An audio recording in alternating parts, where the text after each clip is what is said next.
So, how many voters are here today? Who are the voters? Hillary, Mayor, Mike, ODOT, congratulations, Coburg. All right. Very good. Peter, I'm going to have to leave a bit early, though. All right, that's why I wanted to do the business before we, the voting business. Okay, so, good morning, late morning, and welcome to the Thursday, December 10 meeting of the Metropolitan Policy Committee. Do we want to go right to the item that needs the vote? Because Hillary needs to be in Cottage Grove by noon. Okay? All right. So we'll defer items 1, 3, 4, and all of 5, but we'll jump to 5D first. And after we do that, we'll go to the public comment and the adjustments to the agenda and all the other things. So at this time, I would like to call on Mr. Thompson for item 5D, ARRA project funding adjustment, and the requested action is to direct staff to proceed with the funding adjustment. Excuse me for not even having my jacket off yet, but good morning. And we're transportation. We're going to get Hillary to her meeting. thank you, Councilor Wiley, for coming for this item. I appreciate that. Well, thank you. This is very timely and very important because it is ARRA funding, and that's essentially what we're doing here is making the most efficient use of the ARRA funding. There was $500,000 of the ARRA funding from last spring programmed for the MPO's transportation land use modeling improvements, which was part of the package of ARRA funding that you approved. And FHWA and ODOT and everybody up the line approved that after you, and indeed put that money into contract, and we started work on the project. However, there's been some word from USDOT and FHWA that we need to switch that out, that ARRA funding is not available for that project. So what we've brought to you is a pretty simple swap of funds like we've done on some other times, where we'd like to put that ARRA funding into the Pioneer Parkway Harlow Hayden project that already has ARRA funding, thus take on additional ARRA funding without additional procedural hoops, because it's already met those, and take the $500,000 of STPU that's in that project and put it towards the modeling. It keeps everything funded the same. It keeps everything funded just as you indicated your priorities were, just different pots of money being put in the respective projects. So again, we don't actually have the MTIP amendment for you to approve today because we're still getting the details worked out on that. But what we're asking is for you to direct PPP to administratively take care of that. So that's a thumbs up, or? What action, if any, do you need from us? Direction to TPC to administratively make these adjustments. All right, so can we get a motion to do that? Maybe Hillary could make that motion. Oh, wait, no, she can't make it. I'll move it, so moved. Okay, Mayor Piercy moves and Mr. Eister seconds the motion to give direction to the TPC to administratively make the ARRA project funding adjustment. Further discussion? Seeing no further discussion, we will proceed to vote. All those in favor, please say aye. Aye. Opposed, say no. And thank you very much. And do we have to do this one too? That is going to require more explanation. What do you mean? And that's the STIPU framework that you sat on, and Oh, yeah.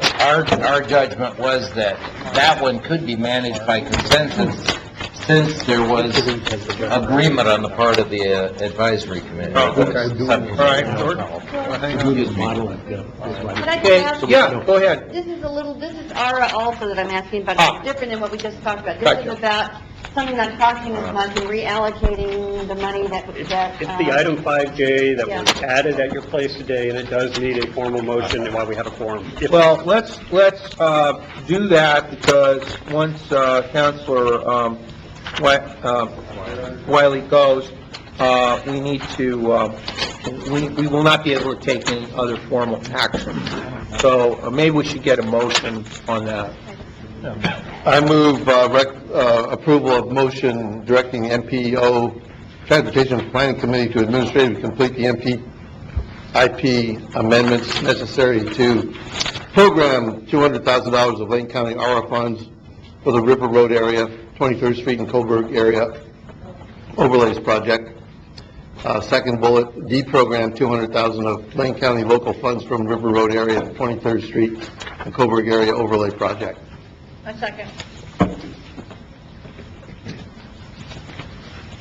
Okay. Talk amongst yourselves. No, is there any further discussion? Please save us, Pete. I'll give you a subject. There's excessive laughter back there.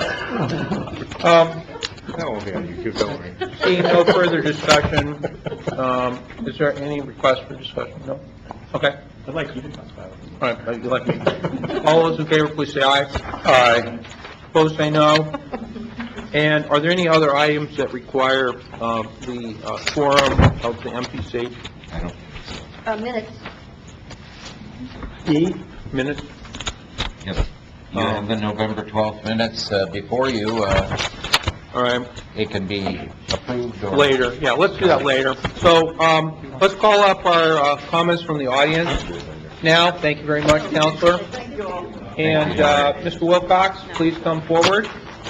And, just, have a seat there where Mr., I have to say, it's one of the only groups where you read the minutes, and instead of saying, discussion ensued, it said laughter ensued.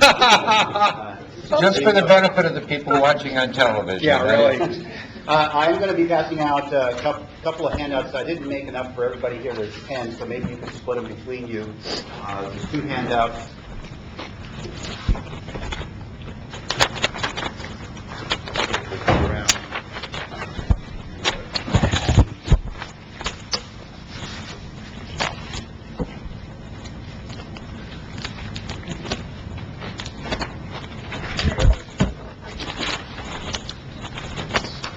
This is the sharing part.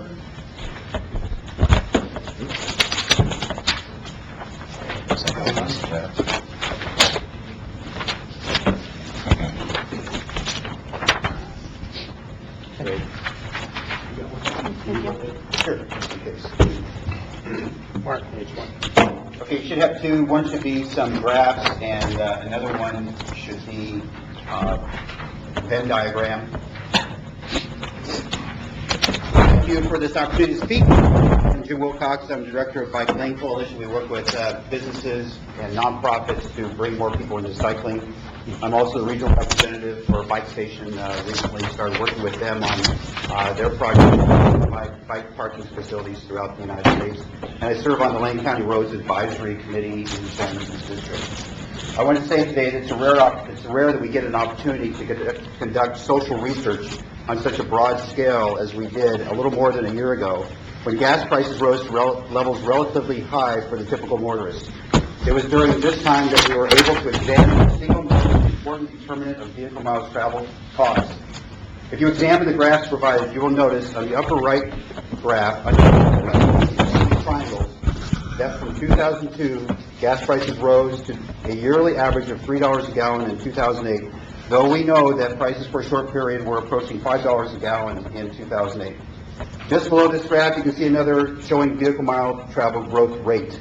Coincidentally, and I think causally, we can see the vehicle mile travel went from a very slow rate of decline to nearly 5% annual average decline the same year gas prices rose to dramatic levels. Fortunately, thanks to the efforts to educate people on transportation alternatives, like those currently provided by point-to-point solutions, people were able to find alternative means to reach their travel destinations. Unfortunately, Lane Transit District, Key Transportation Safety Net, faced cuts in services as the price of fuel caused their budget to run on empty. So we learned 2 things. At around $4 a gallon for gas, people start using transportation alternatives. And at that same time, without government intervention, the public transportation system, our safety net, is weakened. What to do? First, we need to use a characteristic approach to change behavior. We need to continue to raise the cost of driving through disincentives such as increased gas taxes, which can then be used as revenue source to improve our public transportation system. However, this is not going to be easy because we're addicted to cars, an addiction that is literally killing us. Our failure to develop and use active transportation is a significant contributor to the $147 billion spent annually on obesity-related health care. Secondly, we need a much more aggressive approach to developing active transportation alternatives such as walking and biking. Among these are improved bicycle facilities that are integrated into existing public transit options. For example, here is a proposed policy change from the federal government dated November 13th of this year. Distances beyond the walkshed of public transportation stops and stations may in fact be within the range of a short bicycle trip. Providing secure parking and other amenities for bicycles and cyclists at public transportation stops or stations can be less expensive than providing parking for automobiles. Access to public transportation allows bicyclists the opportunity to make longer trips. Where physical conditions prevent a continuous bicycle trip, public transportation can provide a link to previously inaccessible destinations. In June 2009, Bike Lane held a transportation town hall. The nearly 60 participants summarized their goals to improve local transportation. These goals were efficient and safe multimodal transportation options that integrated walking, biking, and buses. This is shown on your handout, the Venn diagram. We know there is an interest in the development of multimodal active transportation options. We know that pricing influences transportation choices. And we know that we can reduce VMT by increasing the cost of driving and enhance our public transit safety net by using funds raised to develop better facilities. What we don't know, and can only hope, is that groups such as the MPC can take a stand for an active transportation system that is multimodal, efficient, healthful, and sustainable.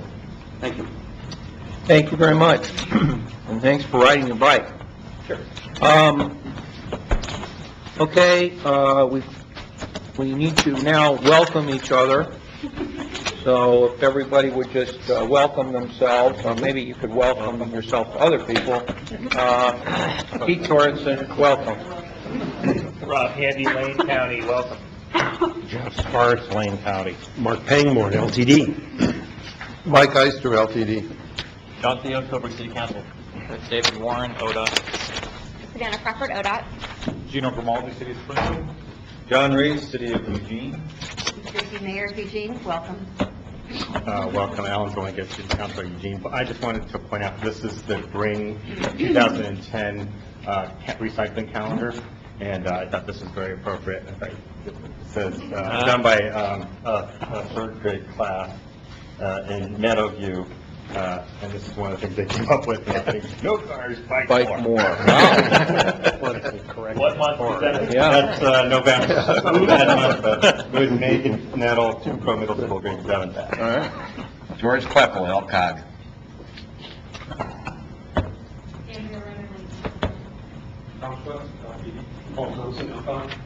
Tom Boyer, Springfield. David Reeser, City of Springfield. My share. John Evans, LTD. Rob Aircraft, City of Eugene. Sarah Graham, CAC. Dave Jacobson, CAC. Greg Lush, City of Springfield. Matt Land, ODOT. Connie Marley, citizen. Connie Blue Lamb, Plan Point Solutions. Sylvia Wilcox. Okay. Thank you for all coming. I'm sorry we had to rush those other 2 items because of our quorum issues, so thanks for bearing with us. We've now done 1, 2, any more adjustments? I don't think so. We've done 4. Is there anyone else that hasn't signed up for comment who wants to make comment? Okay. So we've done comment. We can now go to Dave Jacobson, report from MPO Citizen Advisory Committee. Kathy Wiederhold is our staff contact on that. And Mr. Jacobson, welcome. Thank you very much. It's a pleasure to be here. We held our meeting on November 18th. We had 12 voting members present.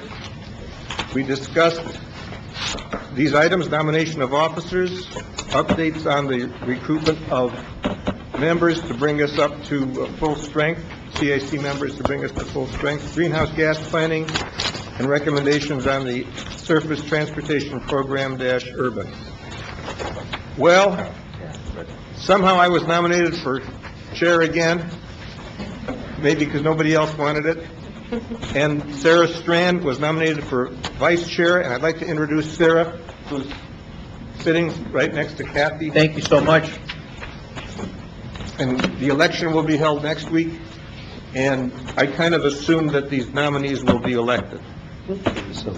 We did some recruitment, staff did some really strenuous efforts in recruiting people. We had, contrary to the number 15, it was 16 applications submitted, and we had a subcommittee meeting on the 30th, and we appreciate Commissioner Handy's involvement and contributions to the process and the selections. And I was on a subcommittee, and current Vice Chair Wendy Butler-Boysen was on the subcommittee. Commissioner Handy, as mentioned, and then Diana Aldridge, Bill Morganti, and Edward Winter, who are also members of the CAC.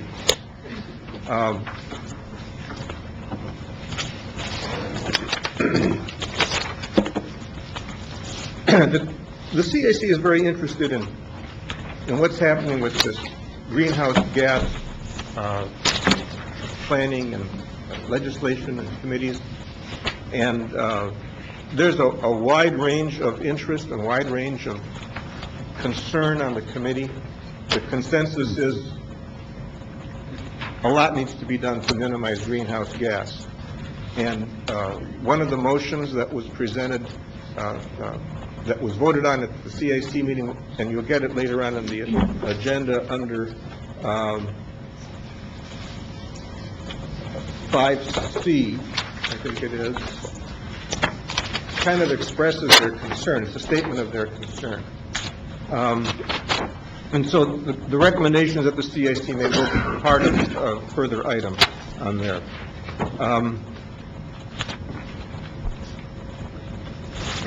We've been busy, and the NPC's been busy. I think a lot of things are coming together at this point in time, and it's a very exciting time to be involved in all this, and I thank you for the opportunity to be part of that. And I'll take questions from the group. Okay, any questions for Dave?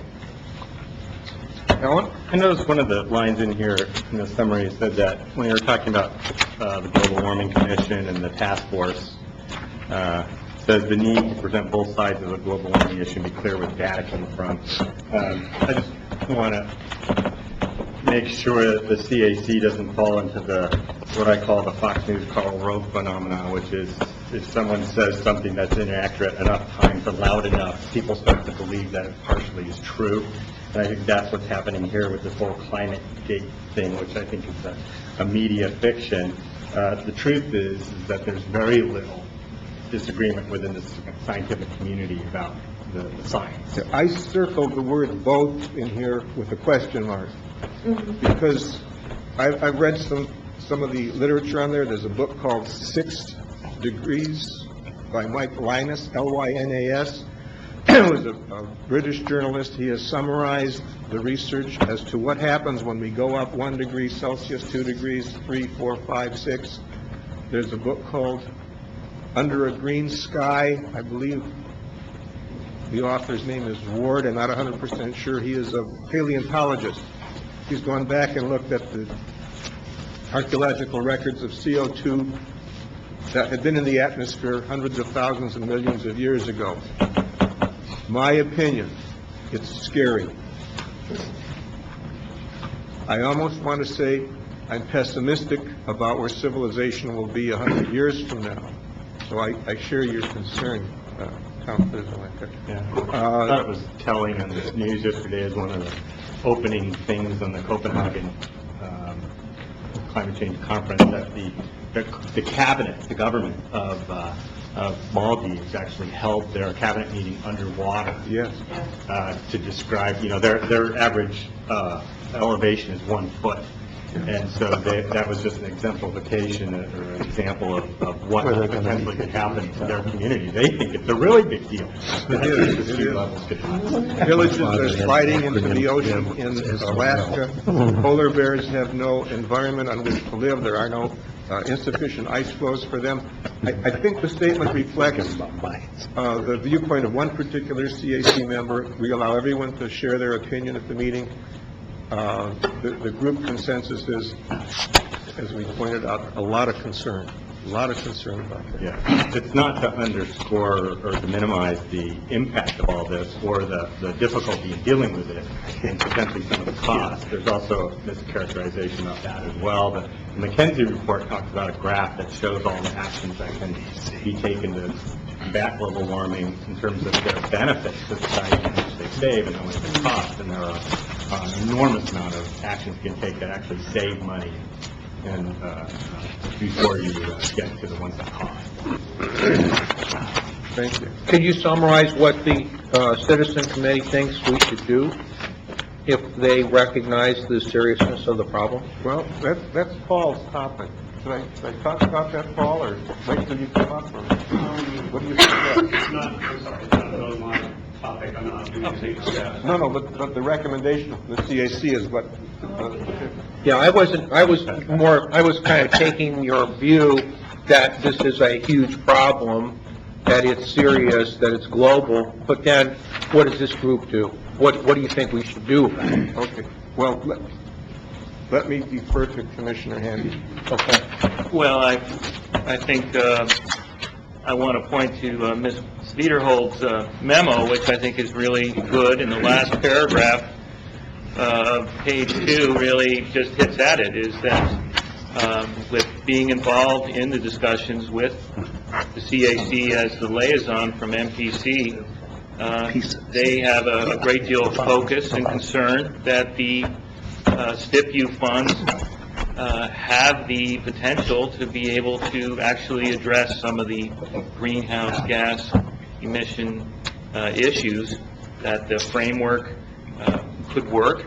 That's part of their recommendation to us, but that the needs of transit and the need to address these emerging issues is very important. Also, I'll highlight in the minutes, the conversation is just at a really high level at CAC these days.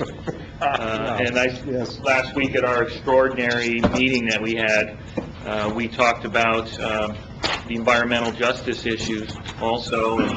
I know that the state task force is looking to not deal with that right now for political reasons, and so that they can get something accomplished at the special session. And the citizens are also having these conversations of wondering how the Title VI, the environmental justice issues, might be addressed. And I just want to thank you for the high level of work that you and the CAC are doing. And I also want to thank Ms. Strand for deepening her commitment to the CAC with stepping into a leadership role. I appreciate it. Thank you. Let me respond, Mr. Chairman. The committee voted a specific amount of money to be given to transportation, as a recommendation of that shows their degree of concern for that. I have also, I made a statement, a comment at the very end of the greenhouse gas discussion that the CAC would pursue a lot of public involvement on this issue, and I talked to transportation manager Andrea Reiner, and the idea that I'm looking at is sometime after the middle of the year, a joint meeting of the MPC and the CAC, a public meeting where there would be presentations of scientists, professors, open it to the public for questions, because this is an issue that the public needs to be involved with. And my ideas are very, very preliminary, and they'll be fleshed out during the year, but I think that would be one way of getting the public more involved, have the media there, let people know that local government is working on this issue. Okay, good. Anything else from you, Dave, or? That's it for now. Okay, Thank you. thank you. And next up is Andrea Reiner with our MPO planning calendars.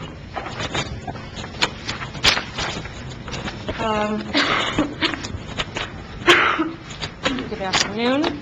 I don't have anything specific to point out. I think that finally the floating item that we've had for a couple months on our STIP is actually in the right place, so we're going to hear that that presentation today. And the item there that says annual report to the LCOG board, Councilor Zelenka agreed to do that. That's this evening. And I'm not sure if we've provided that in this packet. And that can be made available to folks. Next month, you see, it's a pretty busy month. We will have the final sign-off on the framework after we spend the next month kind of getting any public input we will get.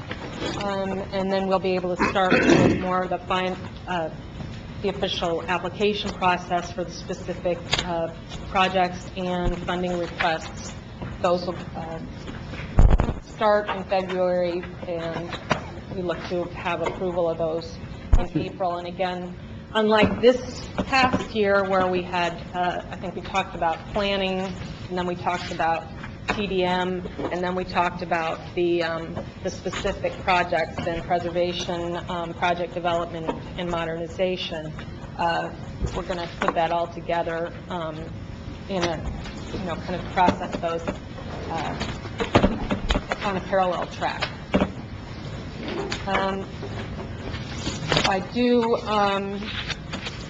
want to point out we look to have appointment of a new chair in January, so that will be And whose jurisdiction will be rotated into that? my understanding is that the vice chair Yeah. is then in line to become chair, and I believe Springfield would then be, is that correct? Springfield would then be in line for the Yeah. co-chair position. And just for full disclosure, I've asked if Ellen would be willing to be elected chair, and I've asked if Hillary would be willing to be elected vice chair. So, as far as I know, those are the only candidates. I just wanted to get that out here. I'd still go with some yard signs, though. Yeah, we want to have a light campaign season this year. Can I hand out my Give us brochures all a now? break. Yeah, well, I thought I was doing you a favor, but maybe not. Yeah. Other than that, I don't have anything else to comment on, and the other calendars are remain as in previous months. October, November, December, I believe January, we'll do a new long-range 12-month calendar for you. Any questions? Okay, any questions about the calendar, Mayor? I just want to make one, I know you've heard this before, but it gets easier and easier every month to use these calendars and to get a long-range perspective on where we're going. So I just want to say again, I appreciate what we have every month, the work we've done. Thank you very much. Yeah, ditto that. I don't think that makes you a ditto head. No. Okay. You have to do it multiple times. This I is quite see. the meeting. Well, he brought up Fox News, so. All right, any other questions about the, let me ask you a question. We've just gone through 12 months of MPC meetings with no votes, or every vote we had was uncontested. I kept track. There was not a single vote of this entire year. And so sometimes that's good, because that shows unanimity. That shows that we're united, that there's no disagreements, and that we're all working together. And that's an upside. I thought it was the leadership. No, it wasn't the leadership. We could hypothetically put that on there, but no, I really think it's either a very positive thing that all the jurisdictions, we all work together and there really isn't a problem, or perhaps our work is rather routine, and that do we really need to have all of us sitting here to be unanimous? We could still be unanimous back in our offices. So just posing the idea of quarterly or semi-annual meetings where we could all come together and also be unanimous. So Mayor and then Mr. Eisman. I think he was- Oh, Mr. Eisman, then Mayor. I wouldn't want anybody to draw an inaccurate conclusion from the fact that we've had unanimous votes. We've For had 12 good, months. we've had good discussion, and there's been disagreement, and I think people have had a chance to and have taken the opportunity to express opinions and to get differences out on the table. And so I wouldn't want people to think that this group is rubber stamping anything, because we're not. As far as frequency of meetings go, my sense is that, and I could be persuaded on this one, but I lean toward keeping it monthly, because I think the fact that we have had active discussion and conversation has been facilitated by the fact that we have monthly meetings. Okay. I just want to agree with everything that Mike just said and say that I think the tenor of the discussions has improved dramatically, the content and the energy that people have been putting. And actually, we're trying to step up to addressing a lot of things that we haven't been addressing in the past. So and to do it together. And I think that takes a lot of work and a lot of patience and figuring out where the spot is to move forward together. So I believe that we have really stepped up the activity of this organization significantly in a really positive way, both from the work that the staff has done and the work around the table. And I'm very appreciative of it, because I think if we are really going to address things like climate change and greenhouse gases and all the work of the state, it's going to take us all working together hard on a regular basis, and just the less frequently you meet, the more opportunity for misunderstanding. Good point. In addition to that, and the point made by Mayor Piercy, I think this committee is fortunate to have the good counsel of your staff members. Our staff members participate as well, but your staff members and the Citizens Advisory Committee have helped wrestle through issues, and that's not to say it's a pat hand by the time it comes to you, but a lot of the misunderstandings, a lot of the requests for additional information, a lot of the Q&A has been taken care of, so that what you're often getting is an opportunity to endorse at the policy level what has been worked out on your behalf by the Citizens Advisory Committee and TPC. So, Could we do more work if we met more often? No. Hey, Alan, you want to?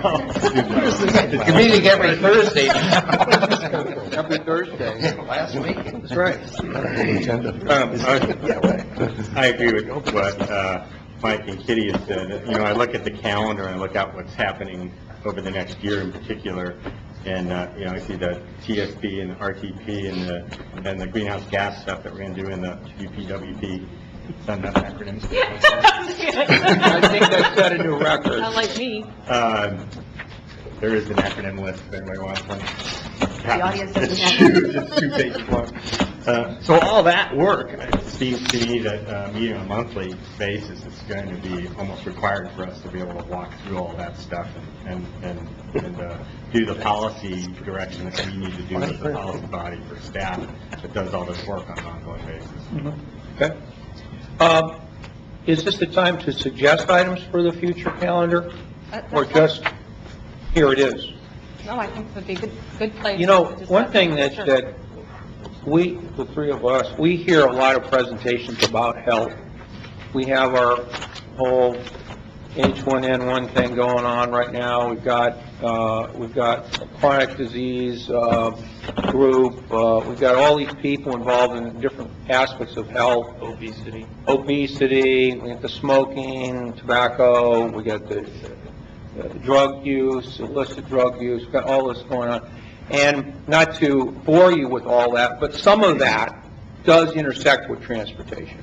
And it's been a repeating drumbeat from me, at least, whenever I've had a chance to make suggestions for yet more reasons to have meetings and yet more reasons to work. But I don't know that we've ever had a presentation from public health officials about transportation, as opposed to transportation officials talking about how given transportation project will or will not, or a different policy will or not aid in the public health. I was just wondering, maybe this is something we would like to go for, but I do see this as a major policy issue coming, well, not even coming to us, it's really right here in terms of the deaths from preventable disease, chronic disease, and the county is poised to be one of the national sites for testing prevention policies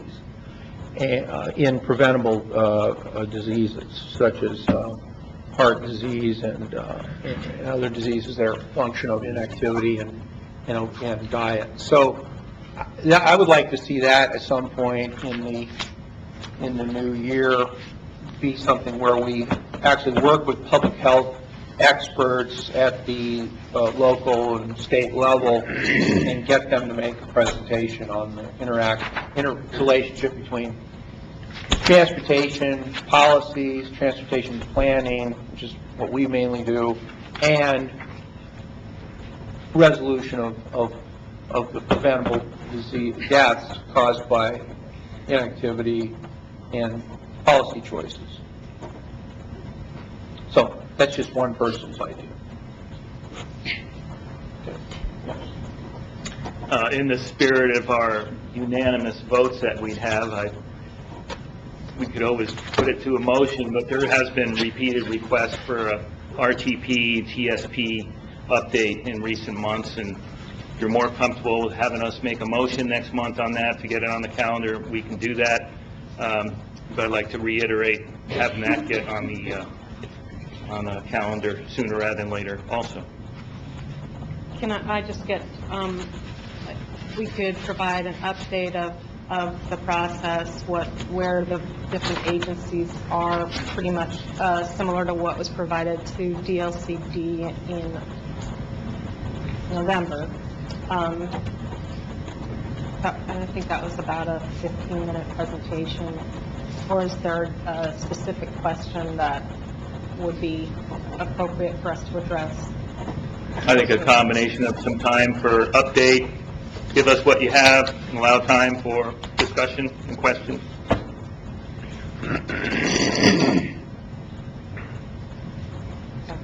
Okay, good. Anything else on the calendar? Good. I really do appreciate the rolling items and telling everybody that follows what we do, what is coming. So I think it's very good. Thank you very much for your work on that. Okay, we are now up for item 5C, Fall 2010-2013 State Transportation Improvement Program. And our friends from the Oregon Department of Transportation and Mr. Thompson will be introducing this. So welcome. My introduction is simply to introduce ODOT, and I'll let Mac introduce himself, although he already has, but, All right. and then if there are questions maybe specific to some of our projects, Mac can take. Okay. Mac We will will, start the we'll kind of move a little bit here so we can see all this. My name is Mac Lind. I work in ODOT in Salem with Region 2. I'm the Region 2 SIP coordinator, so I work a lot with the MPO staff on the TIP amendments that you all approve at this meeting and that they do administratively. They get forwarded on to myself, and I handle them from there. What I wanted to talk today about is the 1013 STIP, and then also relating to that is House Bill 2001, which I believe you've probably been informed a little bit about that. I'll give you some more details as it relates to the funding for the STIP and how we've had to deal with some of the challenges out of that. Just for information, we had what we're calling the Super Act meeting, which included representatives from the 3 area commission on transportations in Region 2, and as well as the Lane County representatives, which Mayor Piercy and Commissioner Handy were in attendance at that meeting.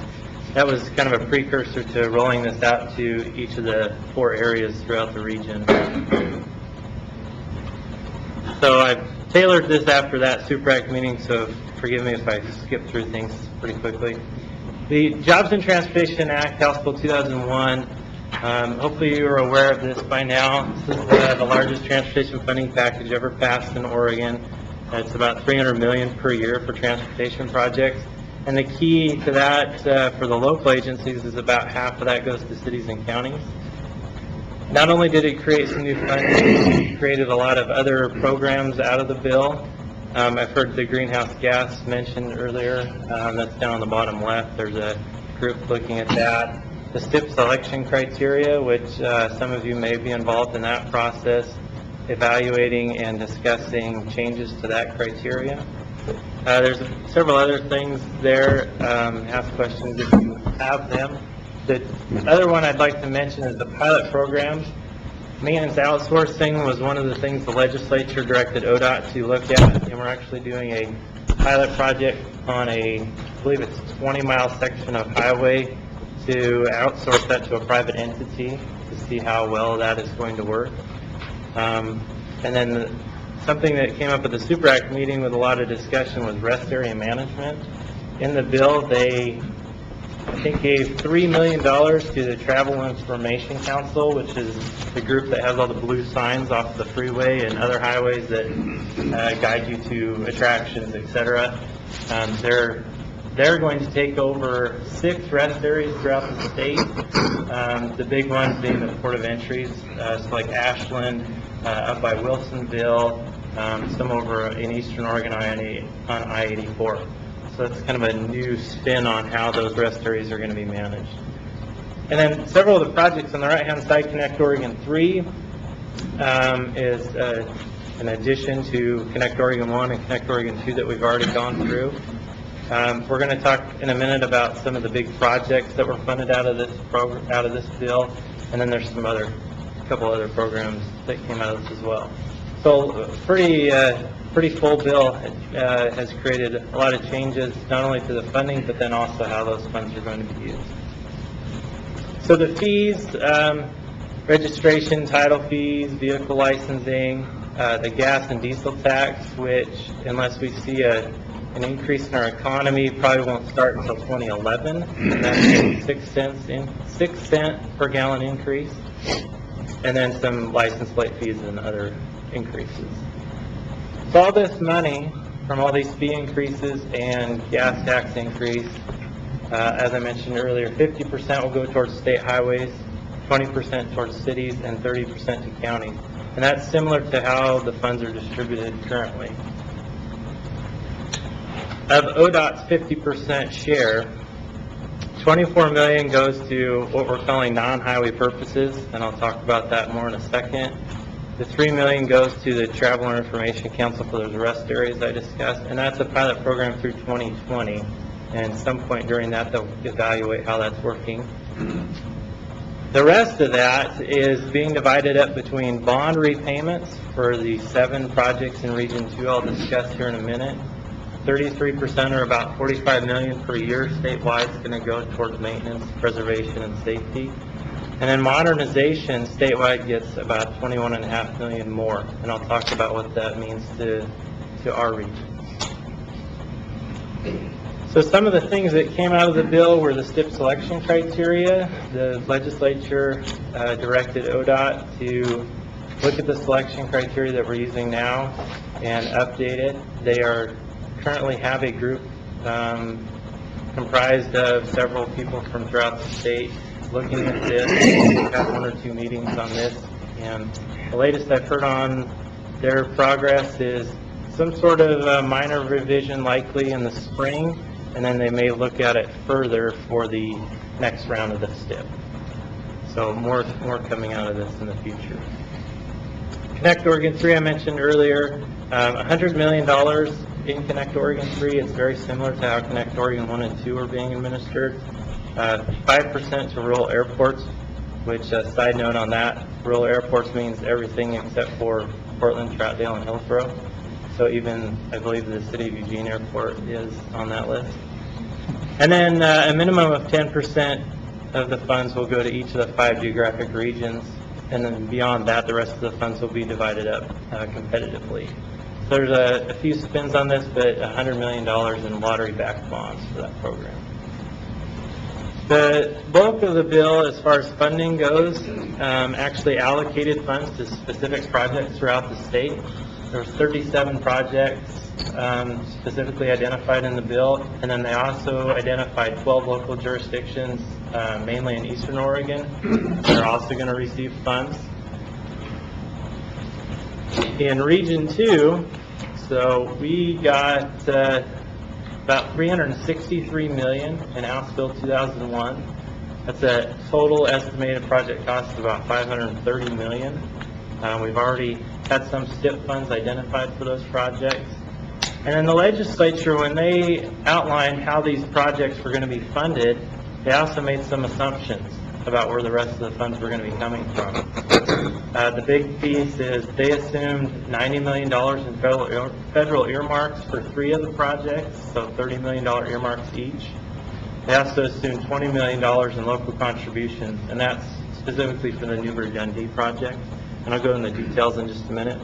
And then just like anything, these are some pretty mega huge projects throughout the area, and we've already experienced that the costs are going up based on some initial assumptions that the legislature made. So the takeaway from this is we're still waiting to receive in our pocket about $114 million. Just a graph of that number I was explaining. In Region 2, so here's the entire region from Astoria in the north, clear down to Lane County, and then over to the Cascades. We had 7 projects, and I'll just go through them really quickly. And this is what the legislature identified in the bill, which we are held to deliver. The first one, and these are in order of constructability. So when will these actually go to construction? I-5 at Kubler, this is just south of Salem. It's going to be adding another leg of that interchange. It's about an $18 million project, and this is the project we're still short about $3.5 million or so. The second one, near and dear to everyone around here, I'm sure, is Beltline Interchange. We've already completed Unit 1. Unit 2, the next phase of the project, is scheduled to go to construction next year. And then the bill, House Bill 2001, created funding for what we're calling Units 3 and 4, so the continuation of the modernization of that entire area. They identified $80 million of funding in the bill, and then we're waiting for $30 million from an earmark. And I just want to point out, we still don't know if we'll get all of that $30 million, but that's certainly what we're requesting for that project. And if you have more questions about the phasing and the units and stuff like that, I believe David or Savannah could probably answer those pretty better. But it's a pretty large project, and basically we're just splitting it into 2 for construction. Just a question, and I may be incorrect here, but the group is used to, in the past, hearing about units 1 through 7. Oh. The 3 and 4 compress all of the unfinished units, so if 3 and 4 are completed as indicated, that would complete the overall project as presented. Absolutely correct. Basically, renumbered it for how we're going to deliver it. And good point. Unit 3 is the bulk of those units you mentioned, and it'll be fully funded. Unit 4 is the one that's unfunded. The other project that's occurring in this area is our ITS improvements on Beltline and Delta Highway, which I believe Savannah is heavily involved with that as well. There's $2 million identified for that project to make improvements in that corridor. One project on our list within the region that received funding is actually a local project with the city of Salem, and it makes modernization improvements to what we're calling Almsville Highway, which is a local connection. And it's in response to the Mill Creek Corporate Center, which some of you may or may not have heard of. It's high on the governor's list as far as industrial lands that are available. That's a $4 million project. And then we start getting into the really big ones. Woodburn Interchange is getting $43 million in House Bill funds. Right now, I think it's about an $88 million project, and we're also waiting for an earmark for this one. And then US 101 Oregon 6 in Tillamook. It's about a $28 million project, not slated until 2016 for construction. They're actually in the environmental document stage of that project. And then the last one, the big one, Newburgh-Dundee Bypass. It funds what may or may not be a portion of that overall project, but it's $192 million of House Bill funds. Right now, the total cost is estimated about $277 million, and right now, we're still $50 million short, and the legislature identified those funds in a $20 million local contribution, and then waiting for a $30 million federal earmark. So those are the 7 projects that Region 2 got out of the bill. Obviously created some new revenue sources, identified some specific uses for that funding, including those 7 projects I mentioned. Region 2 actually received about 38% of the total funding statewide, so we did really well.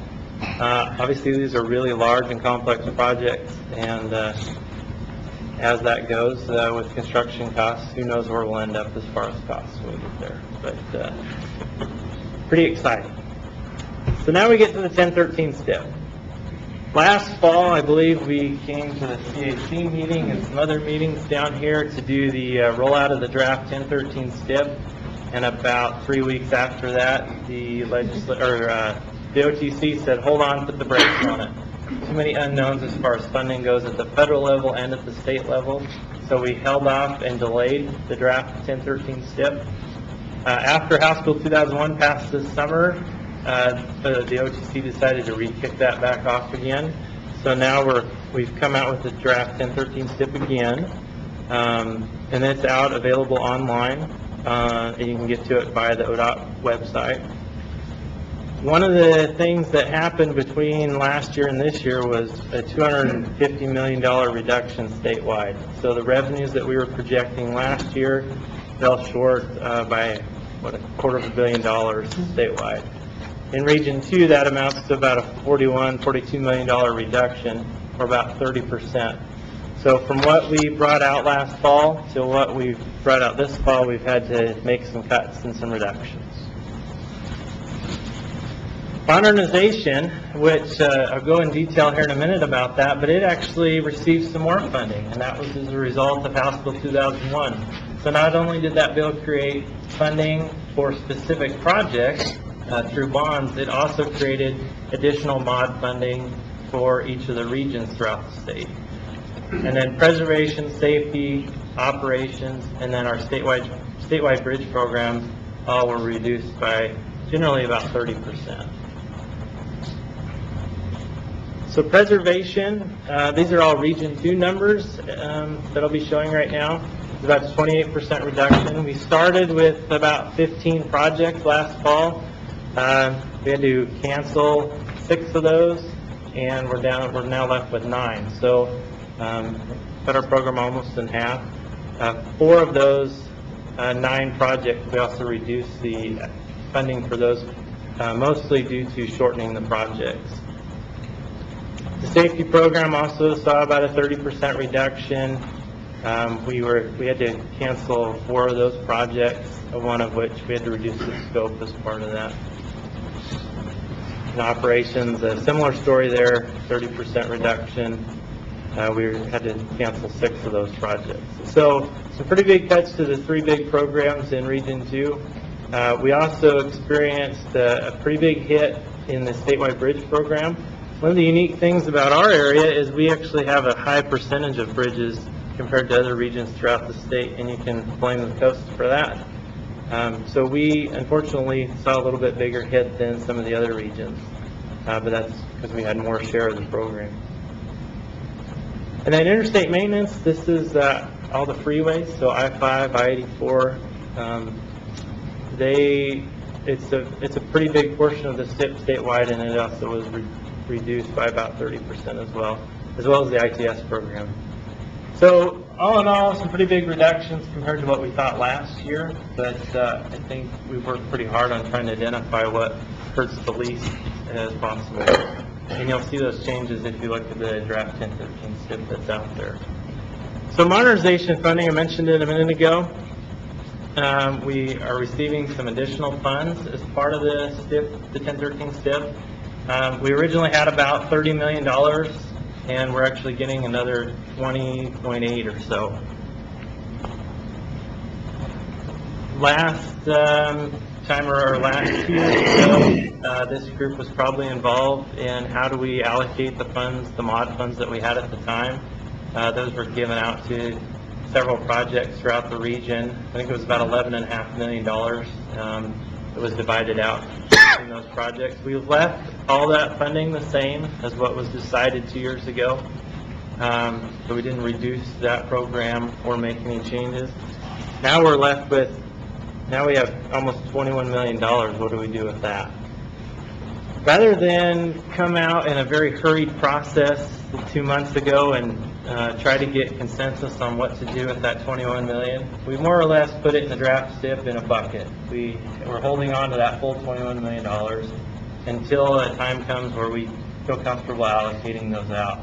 And that's probably going to come sometime next year when we start looking at the 12-15 SIP, which is coming up right around the corner. We'll have this $21 million, and then we'll have whatever new mod money is available in the 12-15 SIP, 4 years, 2014 and 2015. So there's a big bucket being held right now. It's in the draft SIP. You can see it there. We'll likely come around and consider what we're going to do with those funds when we consider 2014 and 2015 as well. And that'll also include whatever the SIP selection criteria committee makes changes to how we select those projects. As we discussed at the Super Act meeting, and Mayor Piercy or Commissioner Handy can make any comments, there was a lot of discussion about, obviously, the House Bill 2001 projects and the uncertainty about where the rest of those funds are going to come from. Obviously, the legislature said, yeah, we're going to get $90 million in earmarks, but until we get the check, it's hard to say whether that's going to come through or not. So knowing that that's a risk moving forward in the future, I think that's one of the reasons we suggested keeping this in a bucket. The other big one is we don't know from the legislature, we don't know how they're going to handle if a project's short on funding. So if the earmark doesn't come in like they anticipated, or the costs actually grow, we're not sure how they're going to handle that, whether they're going to allow us to manage those 7 projects internally, scale them down, or maybe even not do one, or if they're going to provide more funding for us, or if they're going to cut the rest of the SIP programs to fund those. We really don't know at this point. So until we get to that point, I think the group that met felt comfortable just holding on to those funds until we know a little bit more in the future. So we're obviously out now. I realized just this morning that I didn't update this slide. We're here today for the 1013 SIP. We'll also be doing a similar sort of presentation at the Board of County Commissioners next week. I would suggest if you want to go out and look at it, we didn't print copies or very many copies this year. We're suggesting people go out online and check that out via the ODOT webpage. And the comment period runs through the end of the month, so feel free. And if you have any other comments or suggestions, you can always give them to myself, Paul, Savannah, somebody can get them forwarded on. And right now we're projecting we'll probably have a final approved SIP sometime in October of next year. So we're running later. We're running about a year behind, but that's the schedule moving forward. So the fun part of my job is at any point we might be working on 3 SIPs. Well, that's what we're doing right now. So we have the 0811 we're currently using. We have the 1013, which we are just rolling out right now for review. And then, oh yeah, we get to start on the 2012 through 2015 SIP any day now. The latest information I've seen is next spring, the Transportation Commission will be looking at funding levels, revenue projections, and actually deciding how the SIP funding is going to look. By summer, we should probably start scoping some of those projects and working towards building the next draft SIP, if you will. And at that time, next summer-ish, late fall, we'll probably also be working on what to do with any modernization funds that we get in 2014, 2015, and also that bucket we just discussed. Connect Oregon, I had a little blurb on this, but I can just tell you the Super Act meeting, which has representatives from each of the 4 areas, are going to be getting back together next spring to determine what projects to move forward with. So with that, that's all I had to discuss with the presentation. There's a lot of stuff happening with House Bill 2001, as you can see. A lot of funding, revenues, a lot of funding going out. We're still learning a lot more about some of these large projects that the legislature picked, and recommend asking any questions of David or Savannah in the future, since they're down here along the road. Okay? Any questions? You guys want to ask any questions? That's just one, that's two, three steps. Mayor? About the $30 million federal earmark that we don't know whether it's coming or not coming. I sent an email asking Representative Byer about a backup financing plan to cover the project. I know that Mr. Candy has also done that, right? And I was proposing to MPC today that we, as an MPC, officially ask in an official letter of Representative Byer, what's the plan if this $30 million earmark doesn't come through? What's going to happen? Maybe so. I'm asking that of us today if we're interested in sending a letter. Okay, anything else? An answer? Rob? No, did you want to say more? I want an answer. Okay, no. We can't really do it. Why? Oh, because of why? Yeah. Yeah. But, Well, I think that's a good idea, and perhaps we can put that on the agenda for next month and have a letter drafted up. I wanted to share some information. I had one question, but thank you for that presentation. And when Mayor Piercy and I were at the Super Act meeting, we had a much more in-depth presentation, and given that an act for Lane County is on the way, it was pretty interesting to work with the other acts and to see their processes and see that there was really quite a bit of concern about what was going on. And just to highlight some things that were in the presentation, but were part of this concern, is that because House Bill 2001 is basically mandating to our region what projects to do, there is certainly some concern there among the acts, particularly in that they have some projects that are priorities that they've identified, particularly some safety projects. And there's a concern that as much as these projects that we saw here are important, that perhaps they're losing their flexibility to decide what they want to do. This piece about the three $30 million earmarks not being in place also is problematic in that it led to that decision to hold on to the STIP money now and to not allocate it because of concern that if they start spending the money and the earmarks aren't there, and yet there's also this mandate to do the projects, that the locals may be on the hook for the cost of these big projects.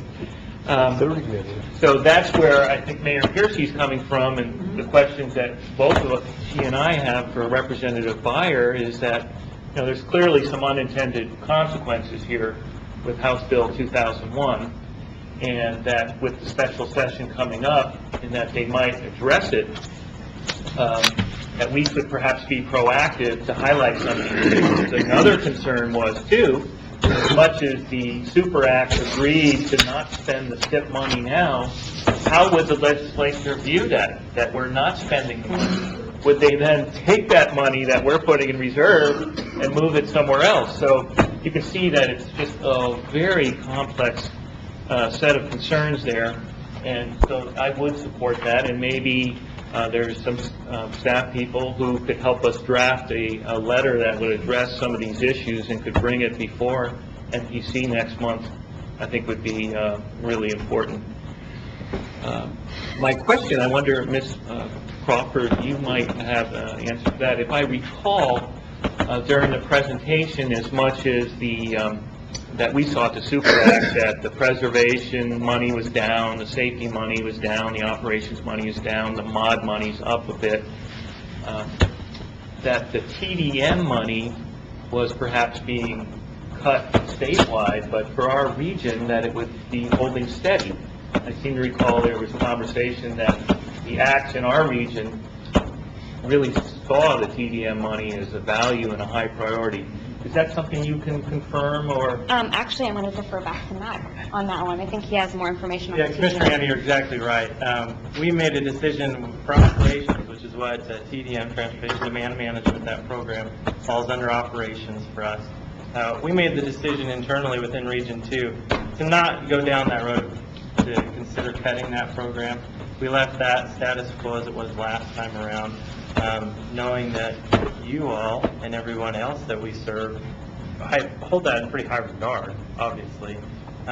So yes, we took the cuts for those programs and other things like rockfall screening, signals, signal replacements, modernization of signals, actually took the biggest cut. So yeah, we did leave TDM alone. Statewide, though, the recommendation from the OTC was to cut all programs across the board. But in our region, we decided to hold them status quo. Thank you. Okay, Mayor?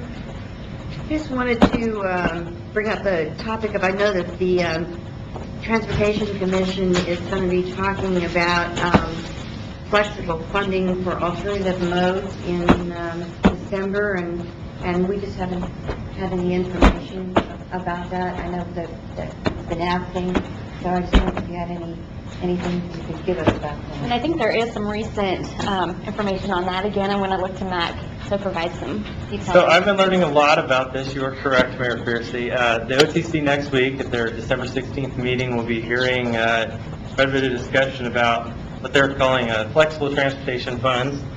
I can give you a little bit of information on that as far as I know it. In May of 2009, they approved a temporary administrative rule about how to deal with these flexible funds. And the easiest way for me to explain it is that STP, the Surface Transportation Program, which is how the MPO gets all of their STPU funds through that program, at the largest level statewide, and got to remember how this goes. The largest level statewide, there's about $90 million or so. The CMAQ funds, or the Air Quality Conformity Funds, come off the top of that. And then all the funds that are sub-allocated to the 3 TMAs, so Portland, Salem, and Eugene, Springfield, those funds come off the top. About $14 million gets allocated to the state, so for use in the STIP programs for preservation safety operations. 10% of what's left there, so about $6 million, is reserved for elderly and disabled transportation. And then of that, there's about $56 million or so funds are pulled off for transportation enhancement project, which is about $8 million a year. The working agreements that we have with the cities and counties, so how every other city and county outside of an MPO gets funding, that's about $21 million. There's TGM money, so Transportation Growth Management, that gets pulled off. Now we're left with about $15 million or so of what we call flexible funding, or the remainder. And what the OTC is considering next week is an administrative rule change about how to use those remaining funds, if you will, those $15 million. And what staff has been given to the OTC to discuss next week is outstanding current needs, and of that they identified money for ODOT and for the MPOs around implementation of House Bill 2001, which we mentioned earlier, and House Bill 2186, and they're identifying about $2 to $4 million annually for that effort. They're also looking at additional funds for TDM, about $600,000 for TDM, and then they have a lot of other funding considerations like match requirements, bike ed programs, and then specifically they're going to be discussing what's the process look like for allocating those additional funds. Should it be a competitive process? Should there be a minimum or maximum size of funds allocated? So they're really stepping through the process next week about having the discussion with the OTC about how should this look. So there's the rule change really is putting more structure on how those funds are used, knowing that we're mandated to sub-allocate funds to the 3 TMAs and elderly and disabled and transportation enhancement. There's several programs that you pull off the top, but then what to do with those remaining funds. So I don't know exactly how they're going to handle that next week, but I know they're going to be discussing it, and their goal is by March of 2010, or at the March 2010 meeting, they'll be bringing a process and schedule into that meeting. So hopefully I didn't confuse that too much, but I can just tell you there's a lot of things pulled off those STP funds. We get down to the bottom what to do with the remaining funds. It seems to me we have two roles here. One is how we influence the decision that they make of how they're going to allocate it, and then how we get a piece of it once they make that decision. So on both sides of that, we have an opportunity to move along things that we want to have. Thank you.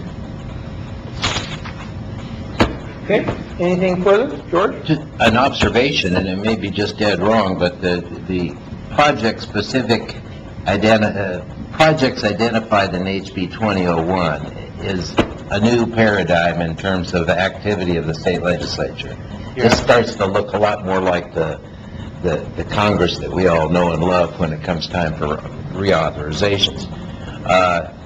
That happened or unfolded as it did because there was new money involved in the overall package, and herein lies the question: is it likely to see that kind of continued earmarking, to use a kind of federal term, behavior from our friends in Salem? I point to both Mayor Piercy and Commissioner Handy, because that's exactly the conversation we had at the Super Act meeting. Setting the precedent, you're right, this is the first time in legislation that we've seen what we'll call state earmarking of transportation projects. And that's what I think makes this a little bit scary for everyone involved in the allocation of funds and the act process, and Lane County being involved in that. Certainly it's a step in a new direction. Not sure where that's going to go in the future legislative sessions. And I think our take, based on the Super Act meeting and discussion, was how can others outside of ODOT help, I guess, acknowledge that with the representatives that support you guys. Who says that legislators can't learn from Congress? Well, we're kind of accustomed, just following up, we're kind of accustomed to working with the OTC and working within our own MPO processes in terms of trying to get what's needed for this region, for this community. It does add a new dynamic if we're to be looking out into the future of that kind of advocacy for our interests as well. And that's exactly what Commissioner Handy was saying about the other acts, specifically that were in attendance at that meeting. Very nervous moving forward about what does their role look like as far as allocating funds in the future if everything's decided by the legislature. So yes, you're absolutely correct. Okay, Kenny? It does seem like behavior in the face of scarcity. I mean, honestly, you've seen in the last few years a sort of tightening up from the OTC of wanting to tell us how money should be spent. We see a tightening up from the legislature. I just think everybody's saying there's only so much, and they want to have as much to say about it as they possibly can, and that has consequences all the way down the line. So our job is to, as Rob did well earlier, is to really paint a picture of what that means for us at the local level and what concerns we have. I want to ask Ms. Reiner and Ms. Berry, I know they were at that meeting, and maybe I'm missing someone. Do you feel like you have enough sense of the issues in our conversation here to be able to draft a letter for us for next month? Talked about that already, and have some items that we want to list out about the significance of the development project, the fact that it's completion of the project, high priority in this region for consistently. So I think we can put something together and have it ready for Thank you. And it's the MPC's wish that that draft letter be essentially addressed to Representative Byer as chair. That's okay. I just wanted to. Does it need to go to the OTC? Do we need to do anything in that? we could copy them. Sounds good. Seems like I think it's. with that. We had kind of wanted to look at getting Representative Byer back, but felt that at this time that was an unwelcome invitation, but we would follow up such procedure after the intersession. So I would think a letter to her with copies to Zach and then I would concur. I think we're all in this dilemma together in a sense, and we're asking, all right, what is the legislature going to do if, but the OTC has a hand in that dilemma as well, so perhaps something to Chair Ackerman and to Chair Perhaps Byer. we can CC our partners in the Region 2, because they were looking to us to have this conversation with Representative Byer, so they know that we're working with them on this. Thank you. Okay, so, thank you. And now I will move back to, as we say in my former occupation, assume the position. So,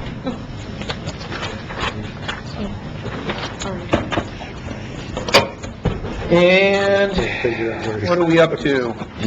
Nope, he's done. Okay, are we up for the EMX? Yes, and I Okay. hate to say it, but I have a PowerPoint. Oh, okay, you want me to move back there, okay. So, without further ado, Tom Sweats, of Wayne Transit District, on the, West Eugene EMX extension. So assume the other position. So, Yeah. assume the other position. It was good for a while. There we go.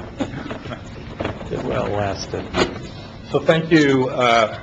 Today, what I want to try and do is a presentation on the status of the West Eugene MX Extension Project, really to try and get the group as a whole up to speed. The board gets continuous updates. That we've been to the council several times, but this is only the second time we've been to MPC in the past year, and so we'd like to give the group as a whole, kind of get everybody on the same page. To start with, we have a regional vision for a system of 61 miles of bus rapid transit that was adopted into Transplan back in 2001. And we've proceeded with the implementation of the Franklin Corridor. And as you know, the Gateway MX corridor is under construction and expected to be in service, well, I guess early in 2011.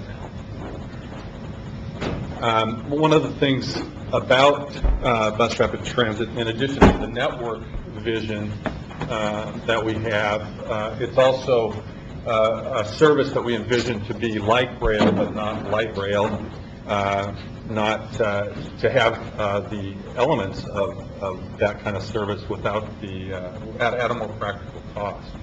And so these are the elements that we've tried to include in the implementation to date, and as we look at the West Eugene project, these are definitely considerations. Exclusive transitways, I won't go over all of them, but transit signal priority, there are several of these elements that I would characterize as providing the rapid and bus rapid transit.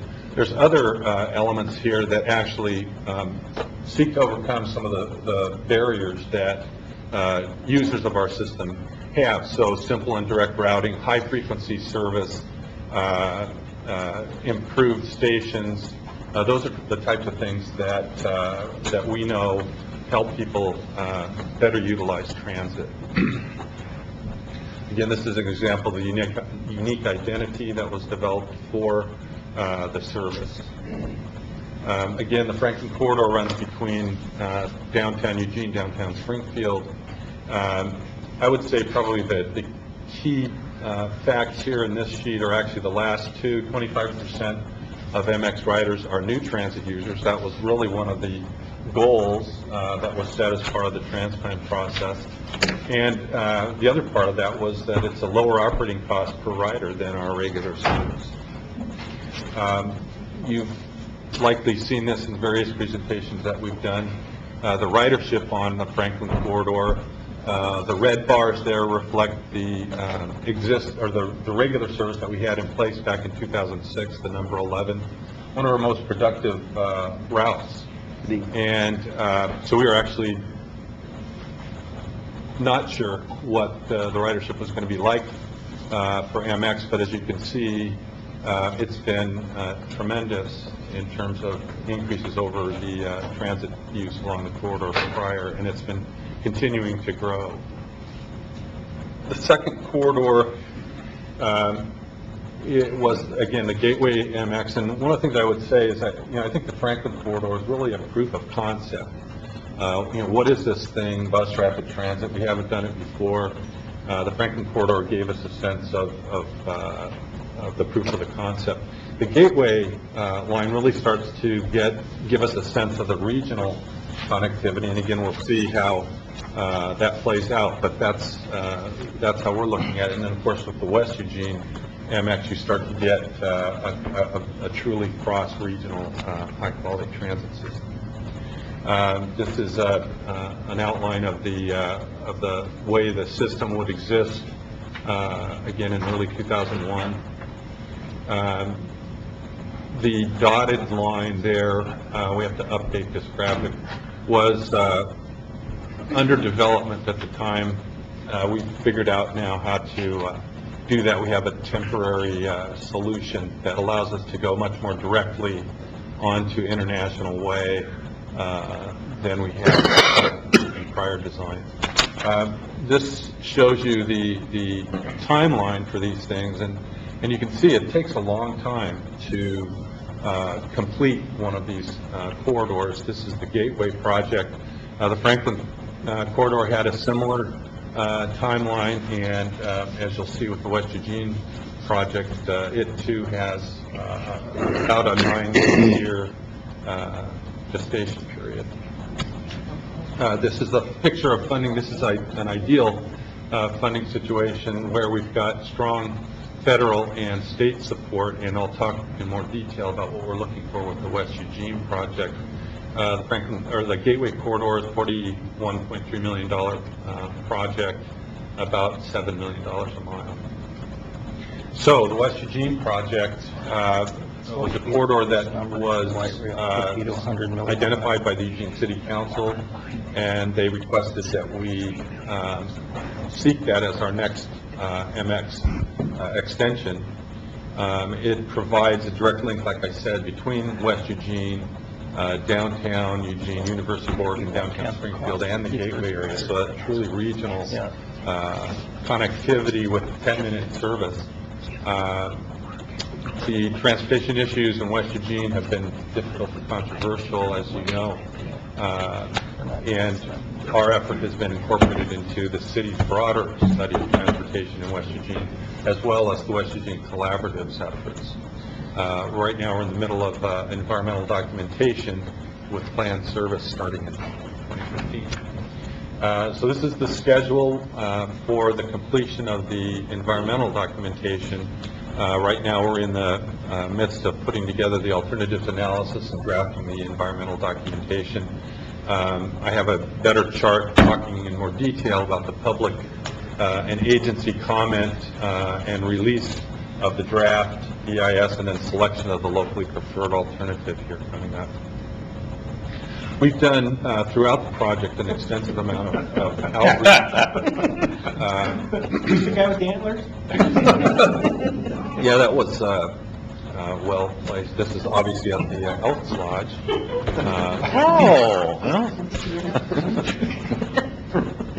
So, but we'll continue to have that public input as we move forward on this large project. This is a map. In fact, at your places, we have hard copies for you of the alternatives that we're looking at. And generally speaking, if you think about the corridor in 3 segments, from our station to Garfield, we have 2 alternatives, one dropping down to 13th and one going up to 6th, 7th. Between Garfield and Beltline, we have 3 alternatives, 7th place to Seneca, 11th all the way out, actually, and then an option between roughly Garfield and Tie-In Street along the Amazon Channel. The 3rd segment has 2 alternatives, but we're actually thinking that because that southerly alignment actually is just running in mixed traffic. What we're thinking about doing from a service standpoint, assuming we go out to that far terminus, would be to alternate during peak period service down Willow Creek and serving that employment area, and also then going up to the industrial park there to the west. So that's the range of alternatives that we're looking at. Again, the draft environmental impact statement will provide the analysis of ridership, impacts to the environment, impacts to the built environment, the full scope of the federally required analysis for each of these alternatives. A little note on funding for MX. We're looking at probably a $75 million project, and for conservative purposes, we're estimating 60%. We've been able to achieve 80% federal funding for the first two lines, but I think it's reasonable to plan in a more conservative way for 60%. In that context, we're requesting $30 million in state funds to provide that match, and again, that's a model that has been pioneered by TriMet in the construction of their MAX system. In 2009, we were successful in obtaining the first installment from the state in lottery funds, and again, that's a small amount of money, but from a cash flow standpoint for the project, it's appropriate, and so we'll be seeking the additional $28.4 million in the following two bienniums. So this is the graphic that provides a little more detail on how the locally preferred alternative will be selected. And again, that's an important decision. MPC is involved by virtue of its federal roots. The Federal Transit Administration, the USDOT, looks to the action by MPC to move forward. As we have structured it here, the LTD board and the Eugene City Council are also involved in selecting that locally preferred alternative. And kind of leading up to that, I'll start at the beginning there. We expect the draft environmental impact statement to be released sometime in July of 2010. There is a 60-day comment period that is required by the federal process. Interestingly, especially for how we do things in this area, that 60-day process is the maximum. There's a minimum of a 45-day. We've obviously selected the extended period. That's not to say that public comment and public input end. It's that from a federal standpoint, that'll constitute the record of comment. There'll be at least one public hearing. Again, that's a requirement by the feds. And we haven't worked out the details yet, but one thing we want to, that we're thinking about is that it might be useful to actually have that first public hearing be a joint public hearing of those three bodies that ultimately make the decision. But again, we'll come back to this body and the others to talk more in detail about that. We have a range of, or a number of committees involved in the process leading up to that final LPA selection decision. We have a corridor committee that we're working with now, composed of both folks from the ultimate decider groups, committees, as well as representatives from along the corridor itself. That group is going to be heavily involved during the 60-day comment period, and then they will make, provide their advice shortly thereafter. The project management group is a staff level committee. They'll be making a recommendation. But we also have the MPO's CAC involved here, and as we envision it, that group will be brought along, given presentations starting now, leading up till they would make a recommendation to the MPC, and would be involved in providing input to the joint LPA committee. The MX Steering Committee is a standing committee of the Lane Transit District. They've been involved in various MX projects since the beginning. That group will make a recommendation to the LPA board, as well as the joint LPA committee. And then the purpose of the joint LPA committee is to take a smaller subset of each of the deciding bodies and work with them to develop what will hopefully be a joint recommendation back to the three deciding bodies. And that allows a little more time for a smaller group of people to get more involved. And again, if I haven't stated it, all three of those groups need to agree on what the LPA is before we can move forward.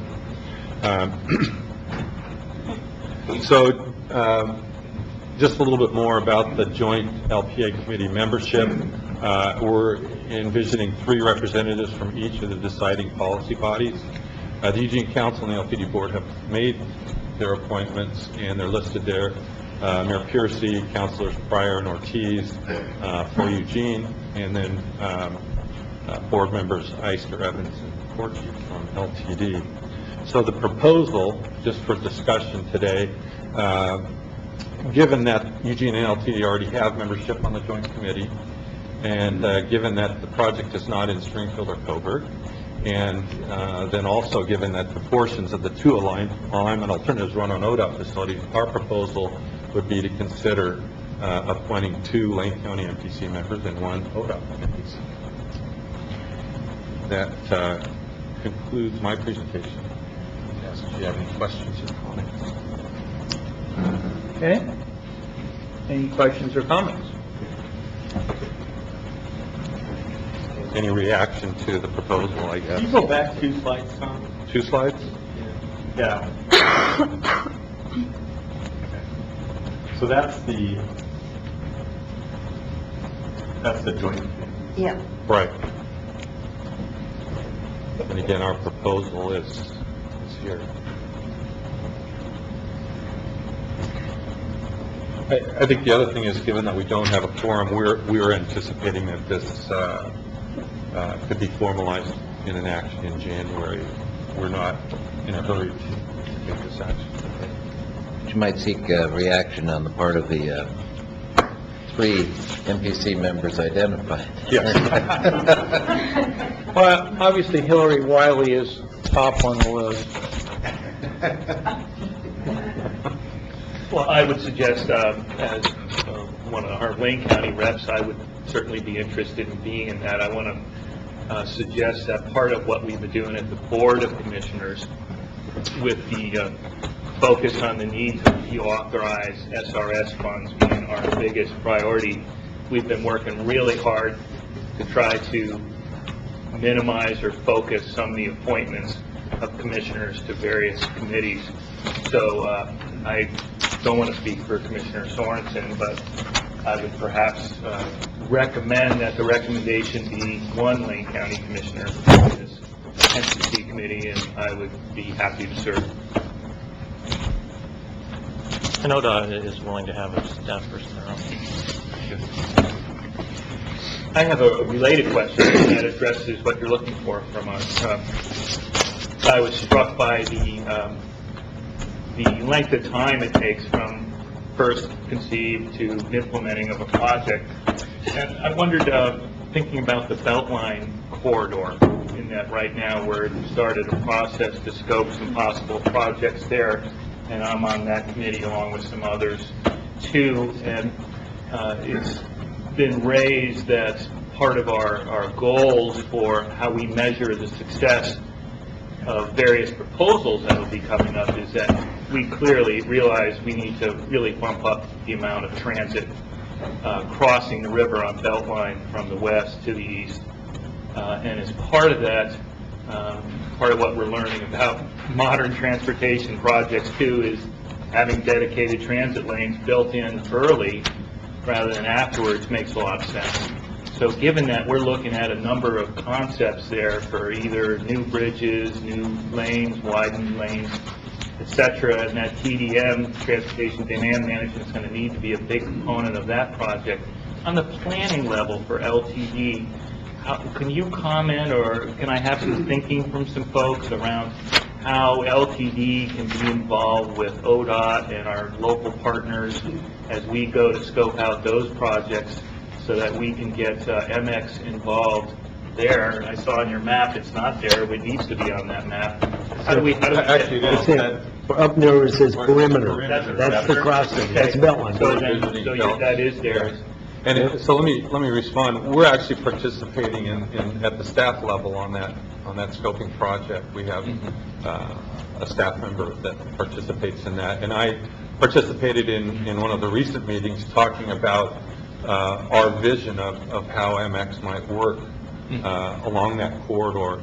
As you stated, Beltline is a freeway, and so it's going to be a different kind of service than what we provide now. But in that case, there are actually several good examples of freeway-based BRT that we would want to look at. And what we talked about in my meeting was how we incorporate MX into the alternatives that they're looking at. So we're very consistent with what I think you're. Okay, thanks for being involved. Okay, anything further? Okay.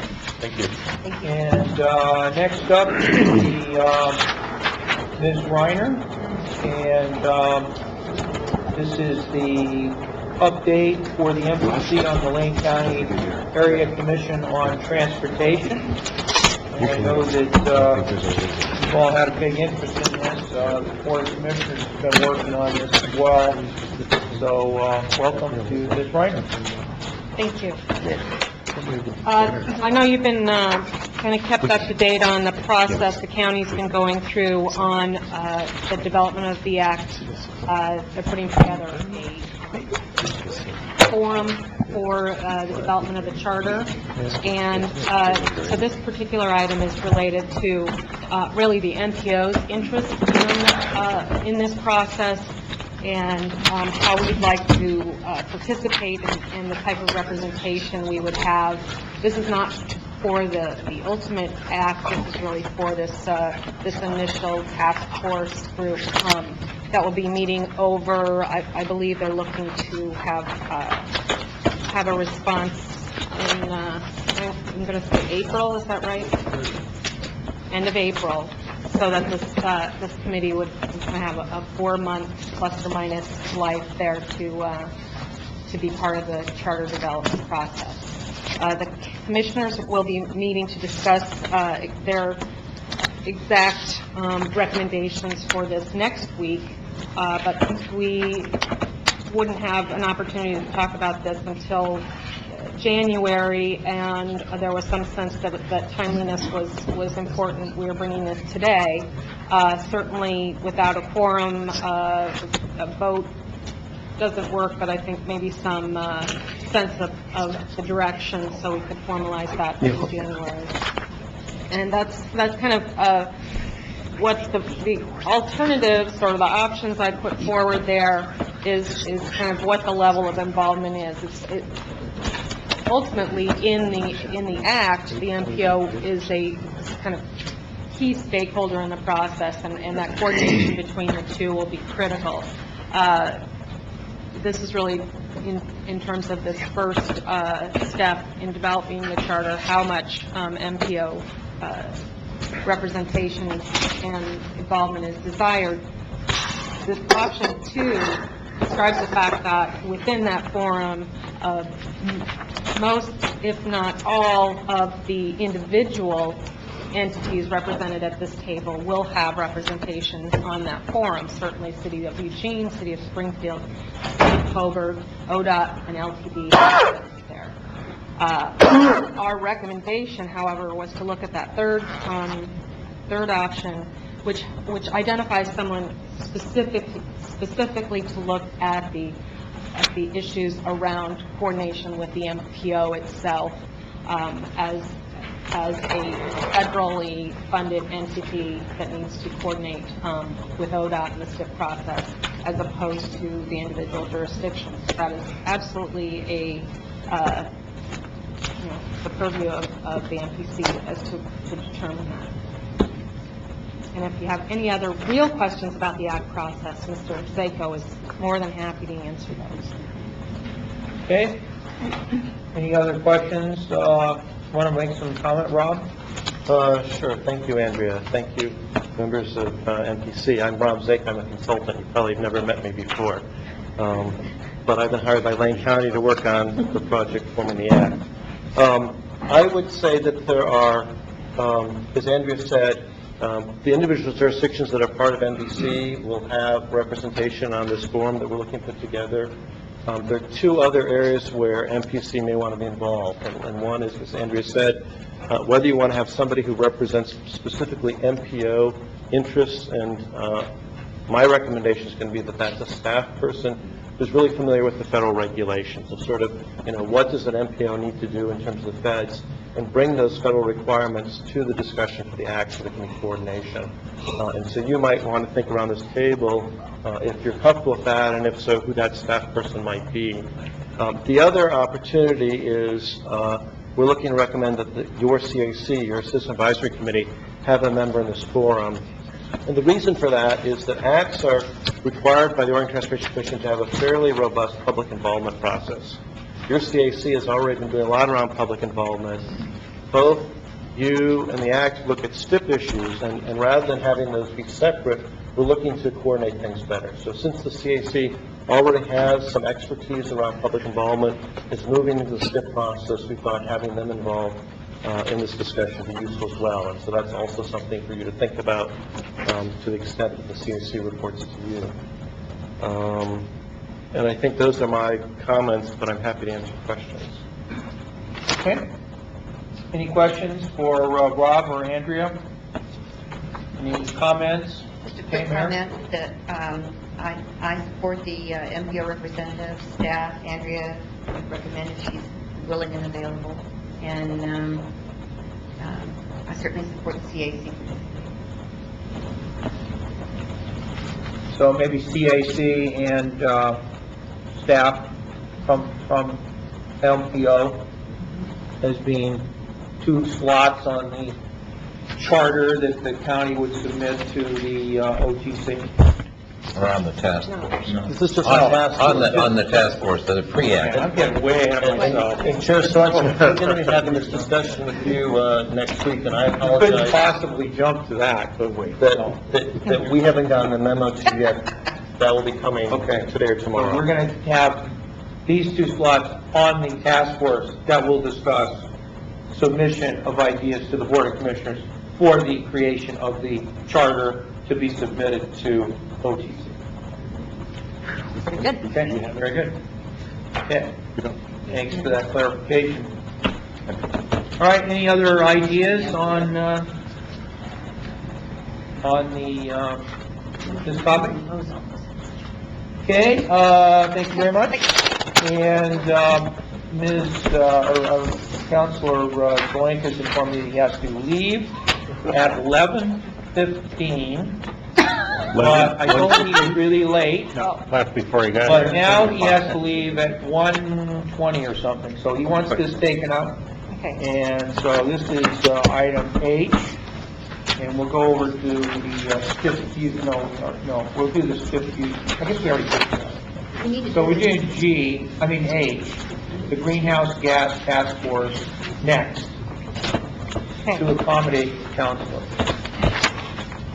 So then I just say, hand it to you to start this item.